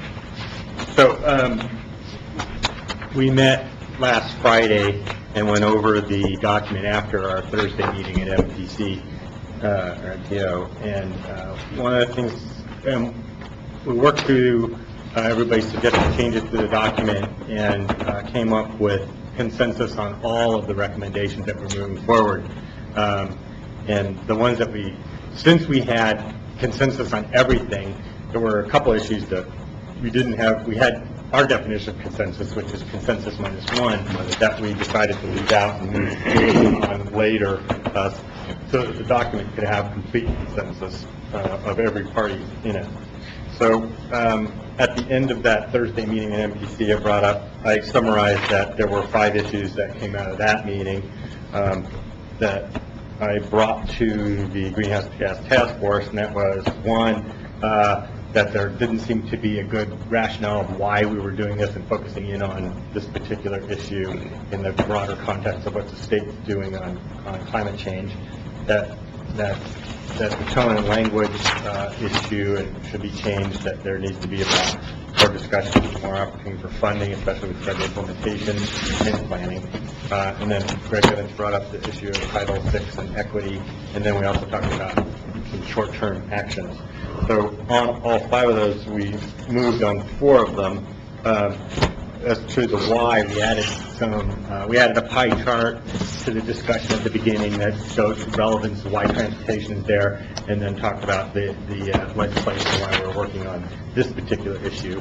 So that's added in. That was good. On the tone and language, we took Pete and Kitty's suggestions that instead of saying legislature should say legislature shall, and we took out the legislature should at each section of it and put it once at the beginning, so that it doesn't say that every 3 seconds. And so that was a good change. And then on the whole short-term actions, I suggested that we add that all of the MPOs in 2010 identify a list of short-term actions that they could accomplish within 2010. That was added into it unanimously. And then we talked about the funding. And Al Densmore from the Rogue area, Med City Council from Medford, had the idea of having a test drive of this, other than Metro, which is already doing it. And since we were in HB 2001 have to do this scenario planning in the first place, although we don't have to adopt it, we have to create it, and that it's in our work plan to do a greenhouse gas inventory and climate action plan. We became the obvious good candidate to be the test driver, and I said, that's fine, but we don't have any money to do that. And so we started talking about how we would do that, whether or not we would ask the legislature in the next session, which is going to be almost exclusively focusing on how to deal with a $4 billion deficit. And so that's probably not a good idea. And we asked if Odo and LCDC could figure out a way to come up with $500,000 for planning for our MPO. And that was a unanimous recommendation as well. My vision of that is that money would come to the MPO and be in part used for some of the modeling that we need to do, and in part dealing with the land use part. So, because it is a land use transportation issue, so that the land use planners aren't at this table, but in that particular process, they need to be. So, funding at the city level, the land use folks, because the MPO doesn't have any jurisdiction over that. This one does. And is that how I think that probably, but we can have that conversation later. But somehow we need to incorporate the land use in this, given the authority of this group, the lack of authority this group has, which is why I don't think we need to change the authority. I'll get to that in a second. And then that money is identified as maybe coming from the TGM program, which the acronym escapes me, Transportation Growth Management. Does that have a match, local match requirement? I believe so. TGM should. Yeah. The TDM. 12%. 12%. Somewhere between 10 and 12%. And then the other issues that came out of the group real quick were 3. One was related to the authority of what MPOs do, and what we decided to do is ask the Attorney General to clarify what the authority is of the legislature and MPOs, because there's federal and state, and what the role of MPOs are, and how all that works. One of the things we got out of the process is this cool map, which Andrew, you should take with you. And this map is done by Metro and the Oregon MPO Consortium. And it's the travel shed map. So as you get away from the metro area, and you can see this is the dotted line about MPO's boundary, and So as you go from yellow to blue, it's 5-minute increments of your commute. So you can see, obviously, the further away you are going to it. And then the yellow lines are the commute. The bigger the line, the more people are on those commutes, or how many people are going in that commute. You can see the amount of commuting coming in from the outside of the MPO's jurisdiction into it. And that was a big issue, and how do you deal with that? And that was one of the issues that we deferred into future work of this group.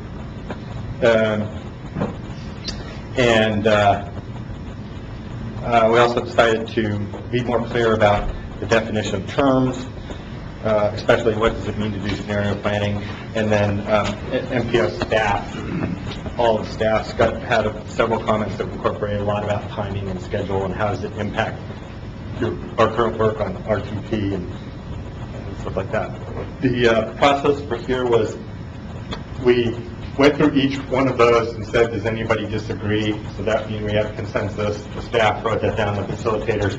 They're now in the process of working through the revision of the document, which they will send back to the work group via email. And then on the 29th, the work group, which I'm a member of, will look at that and then send it back out to the full group for their review, and then it will come out to go to the Okay.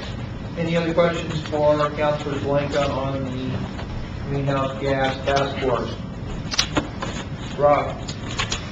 Alan, just the role of this body, it was a wonderful meeting we had last week. I appreciate all the time that we had that put into that. It was helpful to me to understand what the group is doing, what you're doing.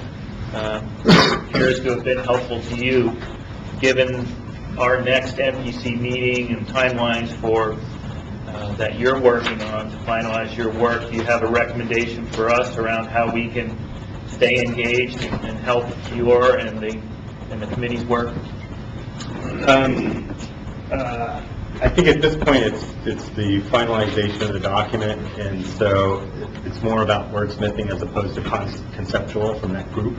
All of the items that we had talked about that were concerns of this group were incorporated into, except for the equity one, which was that was one of the issues that we that the representative from the home builder said, well, wait a minute, I don't know what this means, and we decided to defer that. And he was unfamiliar with Title VI and how all that works. And so maybe we should have actually called it compliance with Title VI, and it would have been easier to do. And then the other issue was public health. That came to us via public comment, and those two issues were deferred to future work. So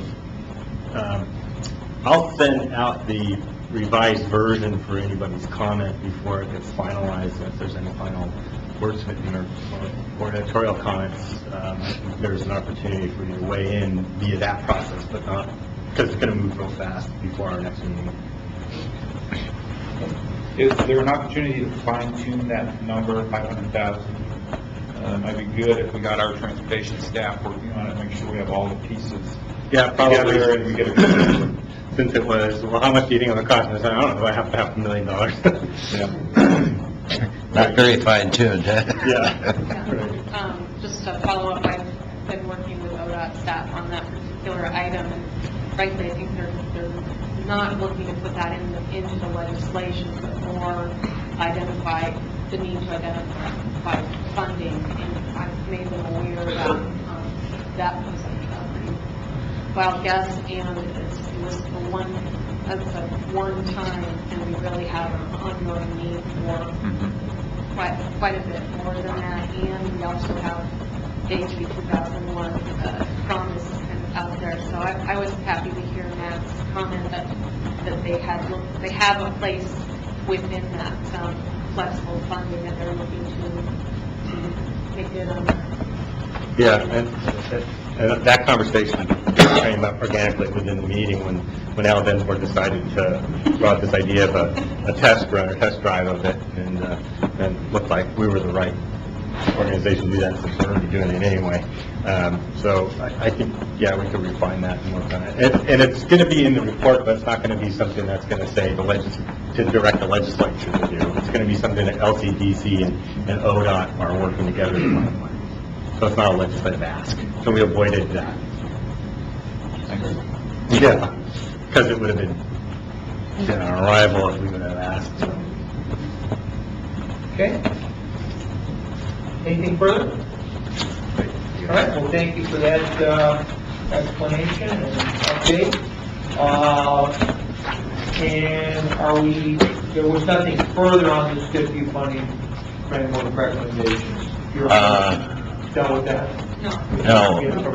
No, okay, okay. So this is item G, the fiscal years 2011 to 2013 SDCU funding framework recommendations and call commentary. So just to cut to the bottom line, given the time, as you all know, you asked the subcommittee of NPC to meet and discuss this, and I'm just going to jump right to the recommendations, both of that subcommittee and of the CAC, and they align very well. The discussion of the subcommittee is outlined here, and of course the members can add to that if need be, but your subcommittee recommended maintaining the existing 10%, 25%, 65% framework for federal fiscal years 2011, 2012, and 2013. They also recommended supporting an annual STPU contribution to LTD of $500,000 for each of those fiscal years as needed to maintain the existing service levels. And then really within that existing framework as established in 05-06, part of what NPC was to look at each cycle was the funding priorities and some of the priority criteria to be considered as the applications are developed and reviewed and evaluated. And so the subcommittee talked about some of those key priority outcomes for this upcoming cycle, including preserving the existing system, activities that would reduce greenhouse gases and promote use of alternative transportation modes, and also safety. And I didn't mention safety in my memo, but that was one of the ones that came out of the discussion. So those areas, again, preservation, reducing greenhouse gases, promoting alternative modes, the transit TDM funding, and then safety were really the criteria that the subcommittee suggested should be the focus in this cycle. The CAC passed two motions at their meeting after extensive discussion on November 18th. And again, those two motions dovetail very nicely. They recommend that the existing framework be maintained. And in the second motion, they recommended that NPC program $500,000 of STPU per year for LTD to maintain operational capacity. They didn't specify where, because they just weren't sure out of the framework that $500,000 would come. The NPC subcommittee did specifically support $500,000 per year out of the 65% category. So what we are looking for today is basically your direction. We don't need a formal motion in the form I realize, but we're looking for your direction, your head nods to put this out for public comment for 30 days and then come back in January, formalize this so that staff can then go into the application process and get the projects on the table. The only thing I would add to that conversation we had is that when we talked about the STPU contribution at Lane Transit District, it was pointed out that that was what we had agreed on in our prior year allocations, that they wouldn't ask in the past, but would come back in the future. So this is really in line with what we had all agreed to. So I don't know if that needs to be indicated here under the defining the key priorities. I put the word specific in there because I felt the committee was really looking for specific priority outcomes, and establish a process for measuring outcomes. I think it was also establish measurements. Metrics, yeah. Yes. Okay, well, I think we can, Rob, go ahead. Thank you, and I appreciate the subcommittee that got together from each of the jurisdictions and talked about things, and it's reflected in our memo. I appreciate the work that's been going on to try to come to some agreement on these various issues, and I think we're getting close. And for me to be persuaded, ultimately, I'd like to have staff bring back and flesh out the actual process for measuring outcomes. You can't manage what you can't measure, and I want to see what the process would be and the criteria for the vehicle mile travel reduction, the greenhouse gas reductions, and the Title VI issues, which I'll put as perhaps a proxy, I've heard said, is the cost of fuel going up, how we deal with those alternatives for people who need them in our community when things get expensive. So I'll look forward to seeing staff bring a proposal around how these projects would be measured so that we can maintain the flexibility that folks want to have. The one thing I'd add to that, Paul certainly knows this at the meeting, is that in addition to the idea of measuring things and trying to figure out what things can be measured, and Commissioner Andy just went over several and I agree with all of the concerns expressed. But I would add to that the whole safety thing, because we can measure that too, and the number of deaths that are occurring, or in some fashion, the number of deaths that can be avoided by road improvements, by use of transit, by increased safety precautions for pedestrians and bicyclists. All of that is another whole array of things that can be measured. So we can balance concerns about safety against concerns about greenhouse gas emissions or vehicle miles traveled. And probably another that relates to that is the impact on travel time. And a lot of transportation engineering has to do with how long it takes to get from point A to point B. What's the delay in the automobile commute? What's the delay in the truck shipment across the state?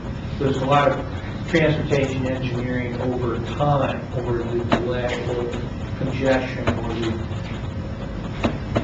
congestion management. So I would add those two, time and safety. Okay, are we ready for follow-up and next steps? I think so. Who's following up? You want the ODOT update now? Okay. Okay. Let's have a brief update on Connect Oregon 3. We received 97 applications for a total of $251 million. Of course, there's $100 million available. On the second page that I handed out is a summary of the number of applications by region, modes, and the dollar amounts in case you're interested in that. And then on the back page is a list of all the different applications that were received. There were 2 applications received from the Lane County area. One in Eugene for and I think it's a reconstruction of an existing car wash facility. And then there was a second application received from LTD, which is for a park and ride. So the next steps now will be staff and consultant review between now and January 22nd. Any questions? Okay. No? All right. And, what did they come to? The only thing I have is that, don't forget in the packet that we did go ahead and program, as I mentioned last month, we would, the first wave of the JTA or Hospital 2001 funds that you saw earlier in the presentation, the $2 million for the Delta ITS project, and the very first portion of the funding for moving forward with the units 3 and 4 Beltline I-5. Okay. Anything further? Well, if not, I want to bid you a fond farewell as your MTC leader for the year, and pass over the baton to whoever is left standing. You'll have to at least open up the January meeting, Commissioner, I see, okay. So we are adjourned, thank you.